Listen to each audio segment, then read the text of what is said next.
Oh, here they come, Danny Chuhim. Hey, so today we're going to talk about vitiligo and birthmarks. So we have two characters over here, very, very important to us. So we have Liberty, she's got vitiligo, and we have Valiant over here, and she has a birthmark. And so these two are probably two of the most important dolls in our smart doll lineup, and the reason is they represent something that we believe in very deeply, and we want to like share with folks.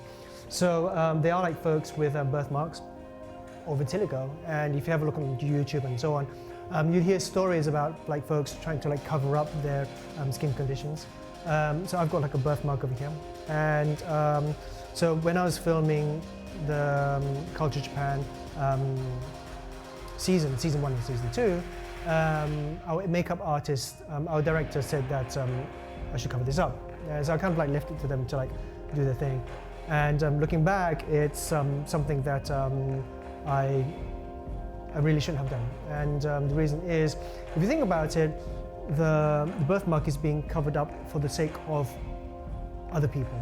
And we really believe that it's very important for like folks to live the way they are, the way they look, without having to change themselves for like other people. So there was a research by a nurse interviewing folks who were on their deathbed, and there were like many reasons, but one of the reasons was that one of the regrets that these folks had during their life was that they wish they had lived a life true to themselves rather than the lives of like other people. And if you're going around starting covering up like your birthmark and like just like doing stuff just for the sake of pleasing other folks, then you're going to die and with lots of regrets. So we don't want people to die with regrets, and you shouldn't have to like really change the way you look for the sake of other people.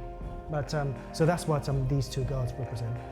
When we launched these a long time ago, we didn't have the resources to have the vitiligo or birthmarks on other parts of the body. So when you bought these a long time ago, they had just the mark on their face. But now these models do come with the marks on their body, but then there are folks who don't have the marks on the body. So we do sell these separately, or we will be selling these separately, and swapping them out is a pretty straightforward process, but it needs just a little bit of guidance, and that's what we're going to have a look at today. So first off, I'm going to take this Liberty. So if you got Liberty a long time ago, this is what she would have looked like without the birthmark on her chest or arm over here. So we're going to swap this out with this over here. Okay, first off, just prepare yourself. I keep saying this, but you should have like a soft surface over here, and so that when you kneel them down, they don't dent their legs. So just pretend there's a soft surface over here. So next thing you need to do is you need to pull the heads off. So there's some decapitation and dismemberment involved. And so always before you pull off the head of a smart doll, you must always apologize before you pull off the head, as you should do. So, hey Liberty, I'm just going to like pull your head off and swap these bits around, and so please forgive me.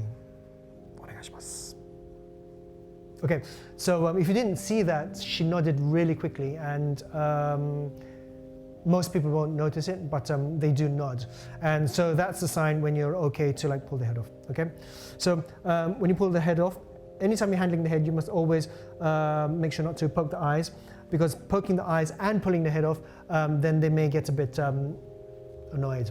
And we don't want to annoy a smart doll in any way, because if you do, they'll head to the kitchen, they'll grab a spoon, and they'll come and hunt you for your eyes. So, okay, so grab hold of the head like so, hold the body, and slowly wriggle upwards. Wriggle, wriggle, wriggle. And then the head comes off just like so. Put the head on a surface, flat surface. Make sure the head won't roll over and fall on the floor, because Well, first, they don't like it when the heads roll on the table and onto the floor. So they tell me. And another thing is someone could come along and like step on the head, and then that's it. It's over for you. You may as well just go and write your will, because they're gonna like come after you, not just your eyes but other parts of your body. And this is with a spoon, so it's gonna be quite painful. So always put this on a flat surface, okay? And so next off, pull off the arms. So hold the shoulder, pull off the arms like so. Very straightforward process. And the same for the other arm over here. Okay. And did I forget to push the button on this over here? Yes, I did.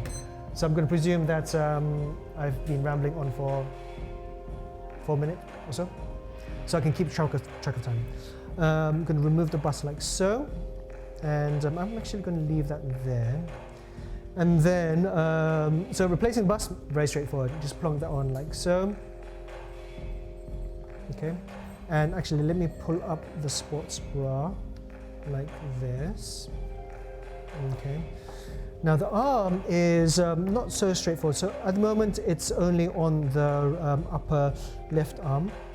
Okay. So I'm going to pull off the lower arm. So I hold the top arm firmly. So I want to make sure that I've got a grip of the inner frame, because if I pull this force this way, it may try to pull the frame inside of the arm, and that's not going to do anyone any good. So I'm going to hold the frame like so, and then slowly wriggle out the arm like this.